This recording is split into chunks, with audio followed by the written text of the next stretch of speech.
So ayun mga pre, isang mapagpalang araw na naman sa inyong lahat at welcome back dito sa channel ko. So ayun, nandito tayo sa ating fish store at araw ngayon ng Biyernes. It's a good Friday, pero bukas tayo. So ayun, meron tayong mga kaibigang mamaya na pupunta at kukuha ng ating ABT, yung albino blue topaz natin. So nagmula pa sila sa bayan ng Concepcion at syempre kukuha rin sila ng P-Dirt natin. So Juby size na P-Dirt para mas mura at saka affordable sa mga bata. So ayan, papunta na sila, nag-PM na sila sa akin. So hintayin natin sila na dumating at mamaya ay i-update ko kayo kapag nandito na sila sa ating fish store. So ayan mga idol, nandito na yung mga suki natin. So ayan, pahinga muna sila kasi kakarating lang, sobrang init ng araw. Ayan, so yung kukunin nila daw ay mga gapi, yung albino blue topaz natin at saka yung ating P-Dirt na nandito sa ibaba. Ayan, so dyan ko muna nilagay kasi wala akong mapaglagyan. So ayan, sinong unang kukuha? So bago yan, kailangan ko munang i-prepare yung viewing tank para makita natin mamaya yung pipiliin nila. At syempre, yung pinakahahari, yung pinaka-leader nila yung kukuha, ayan. So grabe yung mata, sipat na sipat talaga oh.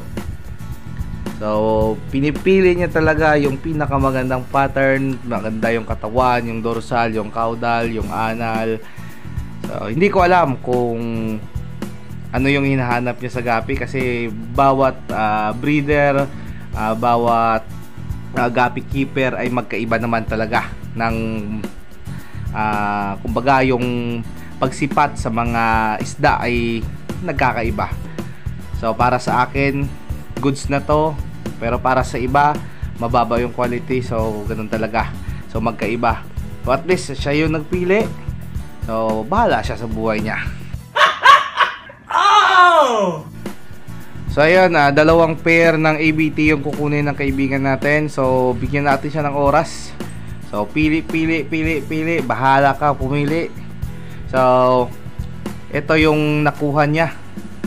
So isang pair pa lang ng ABT natin. So male tsaka female. Ayan. So magdadagdag pa siya ng another pair kasi dalawa daw yung kukunin niya para ma-breed niya. So tingnan natin yung dalawa pa na makukuha niya.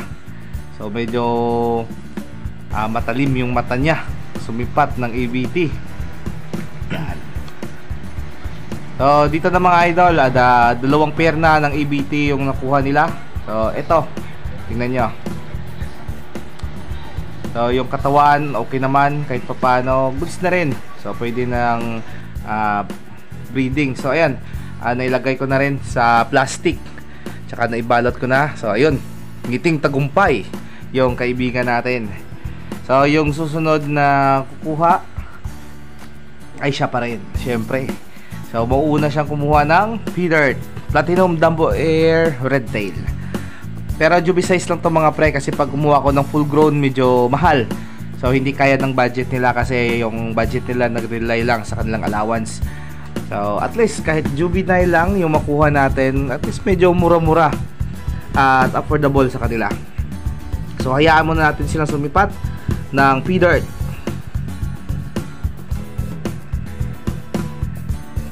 So ayun, sa wakas ay nakakuha na rin siya. Sobrang liit ng isda, ang laki ng ginamit niyang fishnet.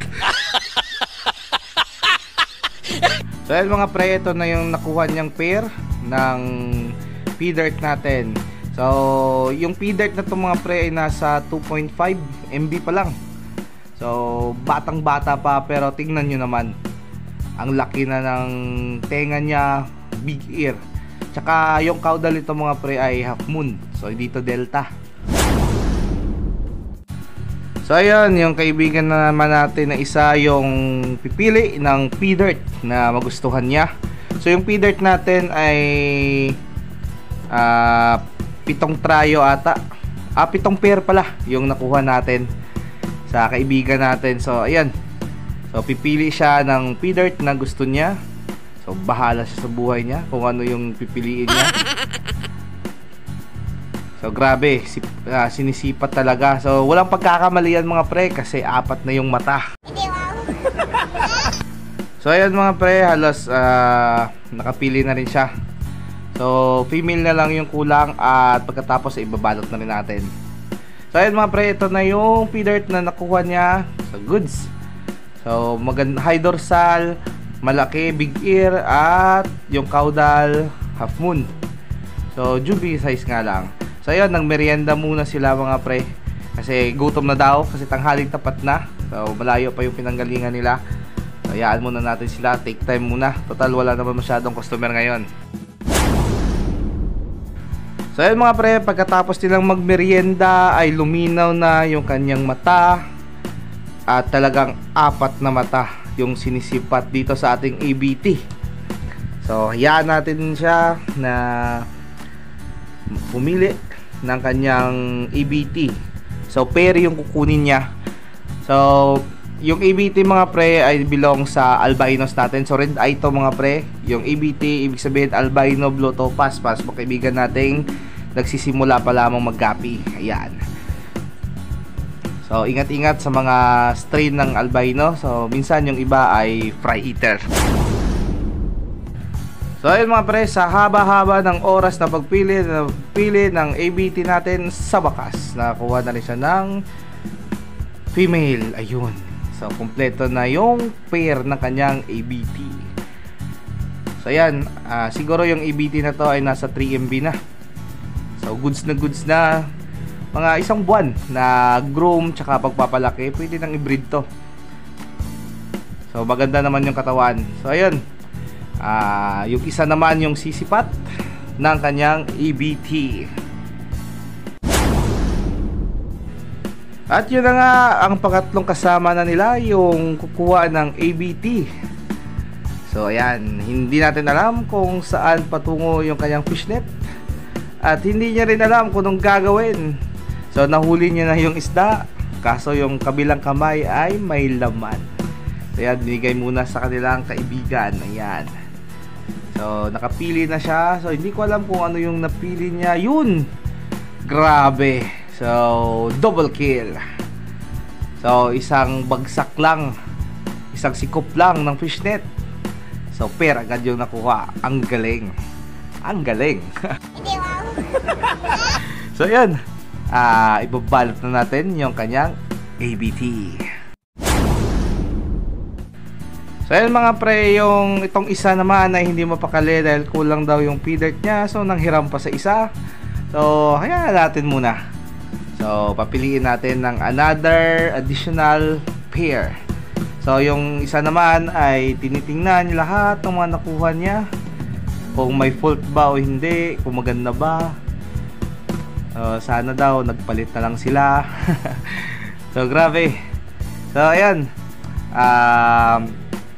yung nakuha nila, yung isa 2 pair ng ABT P-Dirt. So sa kanya yung P-Dirt niya 2 pair. So ayan, gamit niya naman yung napakalaking fishnet sa maliit na isda.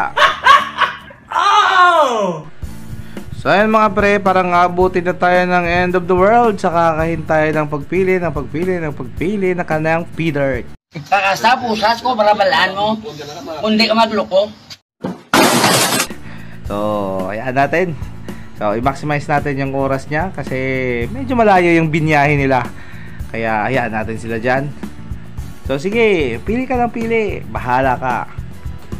So at least meron silang time na mamili ng kanilang sariling isda na gustong alagaan. So ayun,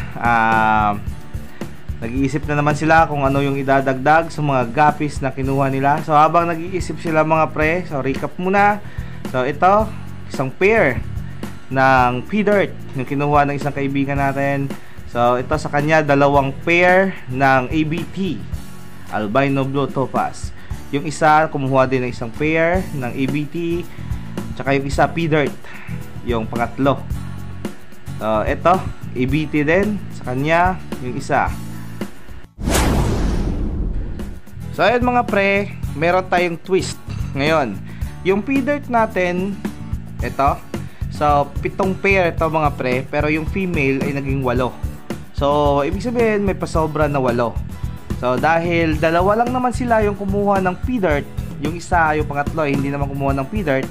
So dalawa sila maglalaro ngayon sa atin ng bato-bato pick kung kanino pupunta yung isang female.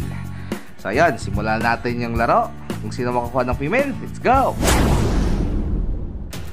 So ayan mga pre, simulan natin yung bato-bato pick nila. At kung sino yung makaunang 3 puntos, sa kanya mapupunta yung female na sobra. So free. So ibig sabihin, yung makukuha ng isa ay trio. So ayan, tingnan natin kung sino mananalo sa kanila. Yun. So si Master talaga yung nanalo. So sa kanya mapupunta yung P-Dirt na female na sobra sa kinuha natin. So ayan, excited na siya. So ayun na nga mga pre, ito na yung isang female na Juby size na dinagdag natin as free sa kanya dahil siya yung nanalo.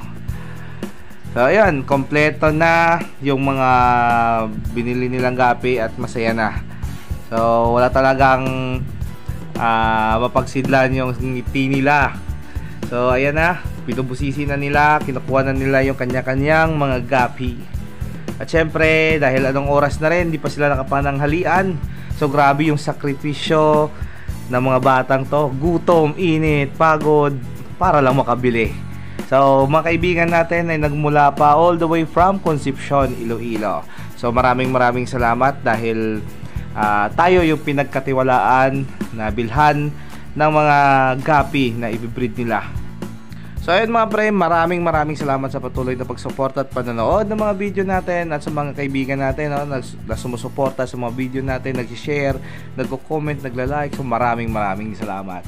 So ayun, yung mga kaibigan natin ay pauwi na rin, sobrang init. So mga pre, siguro hanggang dito na lang muna yung video. Maraming salamat. God bless us all and bye-bye.